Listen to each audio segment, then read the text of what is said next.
Hello everyone, welcome you all. आज ये accountancy class 11 के बेसिक कॉन्सेप्ट समझने के लिए ये पहला लेक्चर है। यहाँ से शुरुआत होगी जिसमें आप डे बाय डे आप वीडियो को देखते जाएंगे और आपके सारे कॉन्सेप्ट क्लियर हो जाएंगे। तो चलिए शुरुआत करते हैं कि हम लोग समझने के वाले हैं। हम लोग जो समझने वाले हैं टॉपिक है वो है अकाउंटिंग में ये सब्जेक्ट है आपका अकाउंटेंसी, यानी अकाउंटेंसी सब्जेक्ट के अंदर हम लोग सीखेंगे कि कैसे अकाउंटिंग की जाती है। तो सबसे पहले जानना जरूरी है सब्जेक्ट की डेफिनेशन। जब कभी भी आप पढ़िए तो आपको सबसे पहले ये मालूम होना चाहिए कि उसका बेनिफिट क्या है, वो सब्जेक्ट पढ़ने के बाद आपको गेन क्या होगा। तो यहाँ पर मैं आपको बता दूं कि अकाउंटेंसी ऐसा सब्जेक्ट है जो 90% प्रैक्टिकल है, more than 90%, we can say that 95% जो इसके कॉन्सेप्ट हैं, जो कुछ भी नॉलेज है, जो कुछ भी थ्योरी है, वो 95% आपके कॉन्सेप्टुअल है, जो कि अप्लाई होंगे, जो कि आपको करना पड़ेगा, प्रैक्टिकल नॉलेज होगी, और 5% आपको थ्योरी समझनी है। तो शुरुआत करते हैं और समझते हैं दो डिफिनेशन के साथ। इस दो डिफिनेशन को डिफाइन करने के बाद हम लोग समझेंगे कि बेसिकली हम लोग यहाँ पर क्या करने वाले हैं। तो ये पहला थोड़ा सा आपका थ्योरी के पार्ट है जो आपको समझना जरूरी है। इसके बाद जो हम लोग शुरुआत करेंगे वो प्रैक्टिकल के जरिए और समझते जाएंगे कि कौन कौन से काम किए जाते हैं। तो अकाउंटेंसी का मतलब होता है, अकाउंटेंसी की डिफिनेशन है, accountancy is an art as well as science. यानी अकाउंटेंसी एक ऐसा सब्जेक्ट है जिसमें दो सब्जेक्ट आपको मिलेंगे, एक तो आर्ट, साथ ही साथ साइंस। आर्ट इसको इसलिए बोला गया क्योंकि अकाउंटिंग जब कभी भी परफॉर्म होती है, जब कहीं पर भी लेखा जोखा किया जाता है, तो वो लेखा जोखा एक स्पेसिफिक डिजाइन के तहत किया जाता है।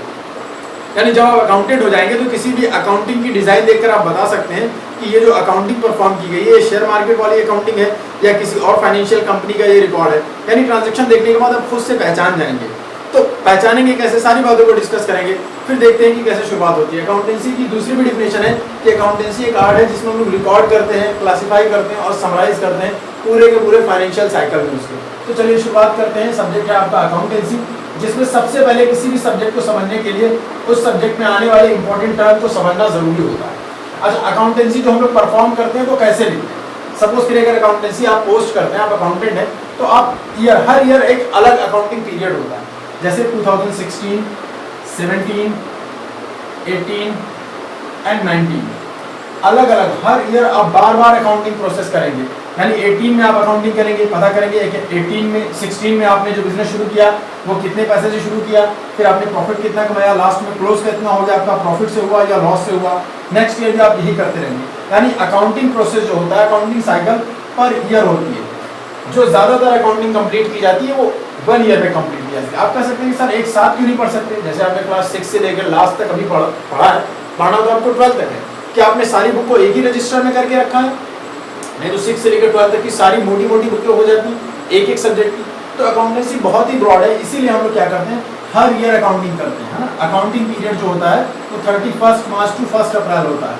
31 मार्च 1 अप्रैल, इसके बीच में अकाउंटिंग की जाती है। ठीक है, ये आपको समझना है कि अकाउंटिंग जो होती है वो एनुअली की जाती है, साल भर में एक बार की जाती है और हर साल अलग अलग की जाती है, क्योंकि अकाउंटिंग रजिस्टर भी मेंटेन किए जाते हैं। अकाउंटिंग रजिस्टर जो मेंटेन होता है वो 1 ईयर का एक बार में करके मेंटेन किया जाता है। तो ये हो गई आपकी अकाउंटेंसी की बात। अगर प्रैक्टिकल की बात की जाए तो बिना प्रैक्टिकल देखिए आपको चीजें समझ में नहीं आएंगी। सपोज करिए मैं आपको एक बड़ी सी बुक दे देता हूँ और उसमें लिखा हुआ है कि how to drive a car, और सारी बातें उसमें लिखी हुई। पूरा कंप्लीट पढ़ने के बाद, लर्न करने के बाद भी क्या आप कार को चला पाएंगे? बिल्कुल नहीं चला पाएंगे। लेकिन अगर मैं प्रैक्टिकल आपको कराऊं और आपको बताऊं कि देखिए कार ऐसी चलाई जाती है, जब आप कार चलाना सीख जाएंगे प्रैक्टिकल से ही, फिर क्या आपको उस बुक की जरूरत होगी? आप बोलेंगे नहीं सर ये बुक की मुझे जरूरत नहीं है, बुक को हटा दीजिए। तो इसका मतलब प्रैक्टिकल नॉलेज से चीजें आपको ज्यादा समझ में आती है। तो यहाँ पर एक प्रैक्टिकल एग्जांपल लेंगे और समझेंगे एक्चुअली हम लोग करते क्या। थोड़ी सी मैथ की बात होगी और बाकी चीजों को समझेंगे। तो ये बात होगी कि अकाउंटिंग की जाती है हर साल, एक अलग अकाउंटिंग की जाती है, उसका एक टाइम होता है जिस टाइम में वो कंप्लीट की जाती है। अकाउंटेंसी की दो डिफिनेशन आपने जान ली, पहले आर्ट और साइंस। आर्ट इसलिए बोला जाता है क्योंकि हर एक अकाउंटिंग जो प्रोसेस होता है उसके एक अलग फॉर्मेट होता है। अच्छा, अकाउंटिंग साइकिल किसको बोलते हैं? यानी एक साल में जितनी अकाउंटिंग की जो प्रोसेस पूरी होती है उसको बोला जाता है अकाउंटिंग साइकिल।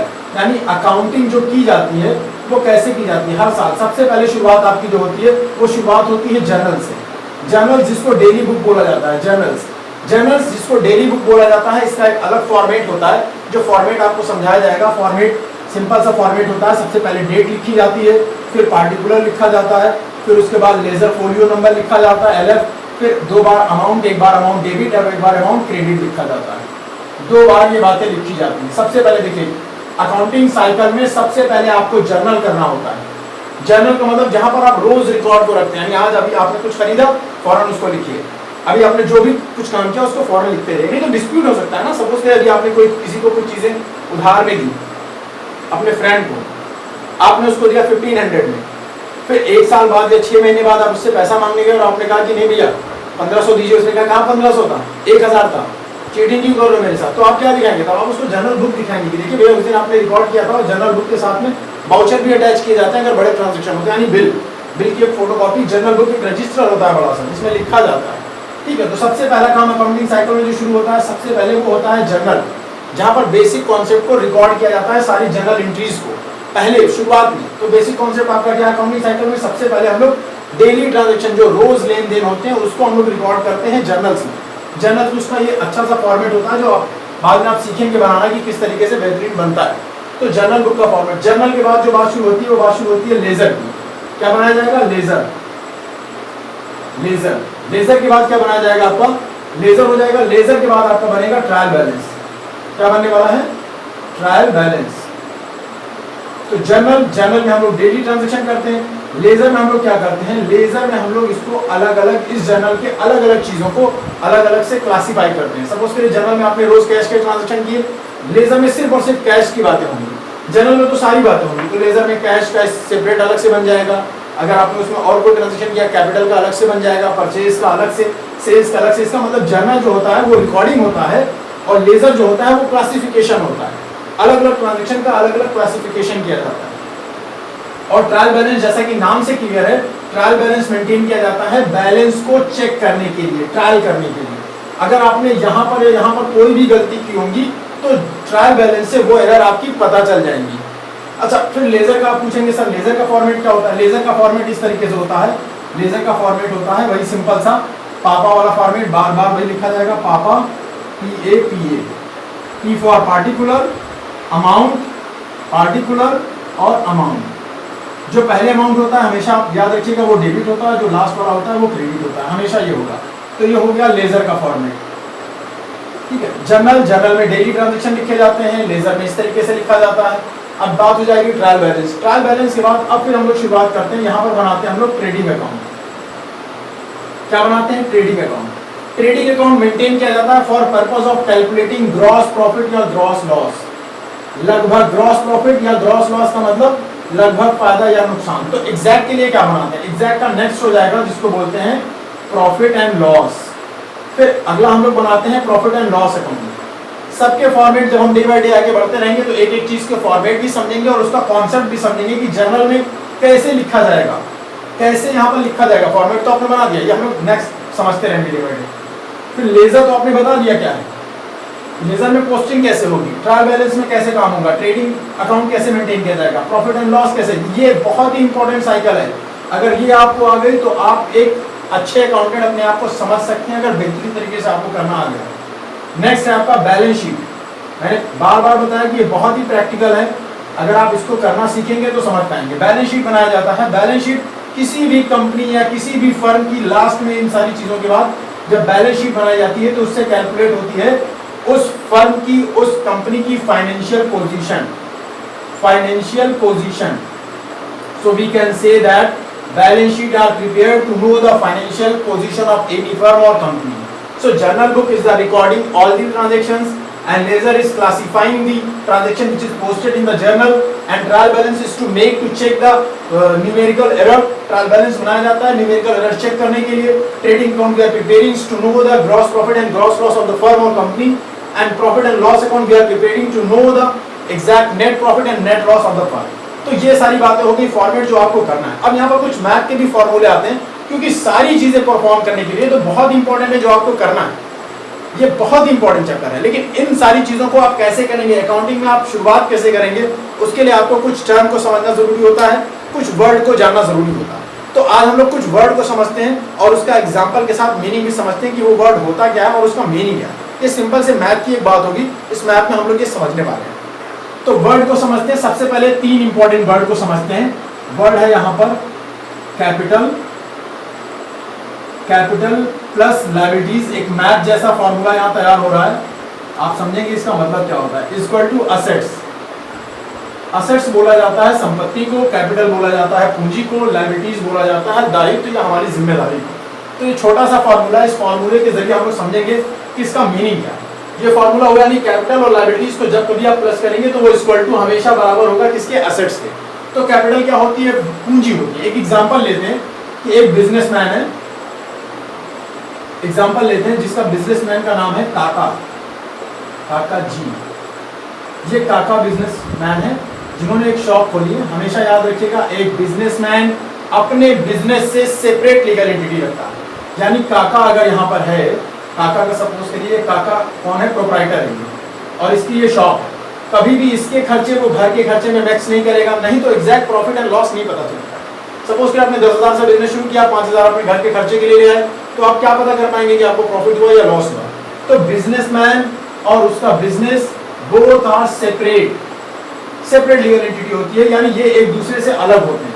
ये अपने में अलग एक एंटिटी है, जो ये काम करेगी वो सिर्फ यहाँ पर रिकॉर्ड किया जाएगा। और अगर ये घर के खर्चे के लिए कुछ निकालते हैं तो उसको ड्राइंग बोला जाएगा और इनके ऊपर लायबिलिटीज की तरह पोस्ट कर दिया जाएगा। चलिए समझते हैं 3 वर्ड को, ठीक है। तो एग्जांपल हमने शुरू कर दिया है। अगर हम कोई बिजनेस शुरू करते हैं, सपोज करिए काका देव, अगर इन्होंने कोई भी बिजनेस शुरू किया है तो वो कुछ पैसे को लेकर आएंगे जिसको बोला जाता है कैपिटल। सपोज करिए इन्होंने 500 रुपए से इन्होंने बिजनेस शुरू किया, लेकिन 500 रुपए इनको मिला या इनके पास था, उन्होंने बिजनेस ओपन करने की, शुरू करने की इन्होंने डिसाइड किया, लेकिन उन्होंने कहा कि सर 500 रुपए में तो मेरे पास काम नहीं हो पाएगा। उन्होंने कहा मुझे थोड़ा 800 रुपए मिल जाते तो कम से कम मैं एक पान की दुकान खोल देता।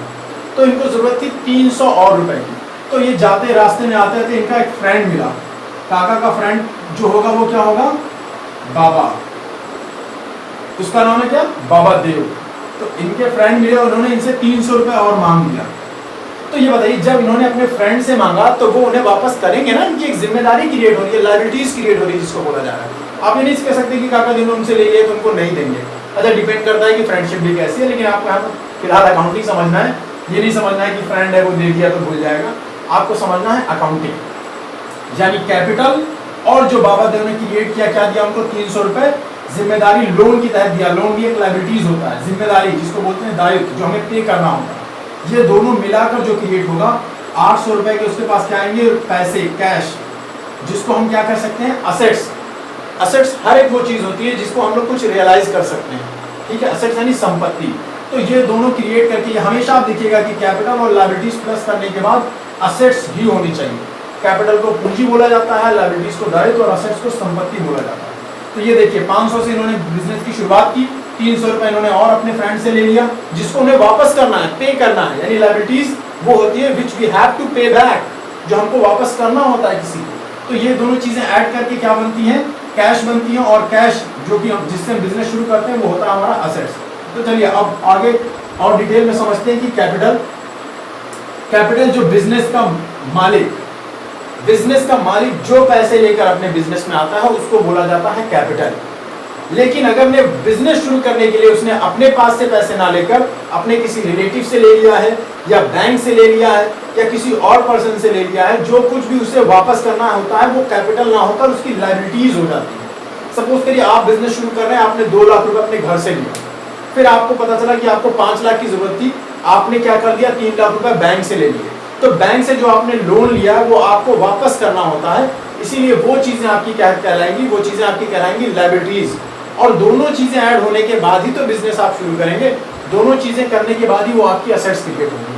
अच्छा, और असेट्स के एग्जांपल अगर ले लें आपको और समझाने के लिए, असेट्स यानी प्रॉपर्टी। आप मान लेते हैं मेरी कार या बाइक, तो बाइक हमारी क्या हो गई, असेट्स। अब बात करेंगे कि बाइक में क्या क्या लगा होगा। बाइक में हो सकता है हमने कुछ कैश दिया हो उसको, कुछ पैसे दिए हो, हमारे पास कुछ पैसे थे बाइक खरीदने के लिए, है ना, बहुत ढेर सारी बाइक खरीदने के लिए हमने क्या किया, कुछ पैसे एक्सपेंस किया, हमारे पास कुछ पैसे थे कैपिटल के, वो पैसे हमने लगा दिए। साथ ही साथ बैंक से हमने फाइनेंस भी करवाया कुछ।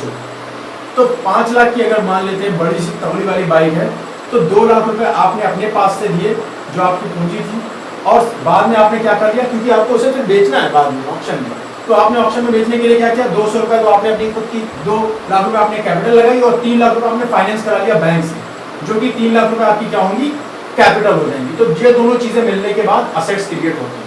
अब असेट्स को और समझ लेते हैं कि असेट्स और क्या क्या चीजें हो सकती हैं। देखिए असेट्स में यहाँ पर बात करेंगे अगर, तो कोई भी थिंग्स, कोई भी चीजें जो आपने खरीद ली हैं, या कोई भी अमाउंट यहाँ पर बात करेंगे अगर आपने डेटर्स और प्रीपेड। असेट्स आपके तीन चीजें होती हैं, कोई भी चीज, कोई भी थिंग्स जो आपने खरीद लिया है, कोई भी प्रॉपर्टी आपने खरीद लिया है, कोई भी चीज आपने खरीद लिया है, mobile, bike, car, land, building, जो भी चीज आपने खरीदी वो क्या होगी, आपकी एसेट्स होगी। दूसरी वो चीजें, अगर आपने किसी को कोई भी चीज उधार में बेची है, तो जो बंदा आपका उधार करता होगा, जिसने आपसे उधार, जिसको आपने उधार दिया है, तो बाद में आप उससे पैसे रियलाइज करेंगे ना, तो उस बंदे को हम लोग डेटर्स मानते हैं। सपोज करो अभी मैं अपनी बाइक किसी भी बंदे को उधार में दे दूं कि मैंने तुमको दे दिया ये 20,000 में, तो वो बंदा मेरे लिए असेट्स कहलाएगा, डेटर्स कहलाएगा वो बंदा, क्योंकि वो बंदा मेरा देनदार है। डेटर्स को देनदार भी बोलते हैं। देनदार यानी वो बंदा जो आपको पैसे देगा। तो डेटर्स वो पर्सन होता है जिसको हम अपनी कोई भी चीज बेचते हैं और बाद में उससे पैसे हम लोग रियलाइज करेंगे, उससे लेंगे, तो उसको भी हमारा असेट्स ही बोला जाएगा। यानी हमारी प्रॉपर्टी क्या है, असेट, संपत्ति हमारी क्या क्या है, जो चीजें हमने खरीदी है या किसी भी बंदे को हमने उधार में कुछ बेचा है, डेटर्स जिसको बोला जाता है। अगर हमने आपको उधार में कुछ दिया तो आप हमारे डेटर्स कहलाएंगे और आप हमारे लिए असेट्स होंगे। दूसरी चीजें, अगर हमने कोई भी चीज प्रीपेड में कर ली है, एडवांस में कर ली है, पहले से खरीद ली, सपोज करिए आपने 3 महीने का नेट पैक ले लिया, प्रीपेड की बात समझ लेते हैं ना, नेट पैक से समझ लेते हैं, ज्यादा समझ में आएगा। आपने नेट पैक ले लिया यहाँ पर 600 रुपए का, जो कि आपका चलेगा 3 महीने में। तो सपोज करिए 3 महीने चलेगा, यानी हर महीने आपकी वैल्यू कितनी, 200 कम होगी। तो ये आपकी जो एडवांस में वैल्यू है, जो पहले से पहुंची हुई है, उसको एडवांस भी बोला जाता है, एडवांस भी बोला जाता है। ठीक है, तो हर एक महीने के बाद आपकी कुछ वैल्यू बचेगी ना फ्यूचर में। आप ये नहीं कह सकते आपके एसेट्स खत्म होंगे, लेकिन अगर एक ही महीने में कोई भी चीज इस्तेमाल करने के बाद खत्म हो जाए तो वो आपका एक्सपेंस हो जाएगा। जैसे आप गाड़ी से आ रहे थे, आपने किराया दिया, तो उसकी कोई वैल्यू आपने रियलाइज नहीं की, तो वो पैसे खत्म हो गए, वो आपके एक्सपेंस हो जाएंगे। लेकिन अगर आपने एडवांस में दे दिया है, 1 साल का पैसा एक साथ दे दिया कि हम बार बार तुम्हारे साथ आते जाते रहेंगे, तो वो चीजें आपकी एसेट्स कहलाएंगी।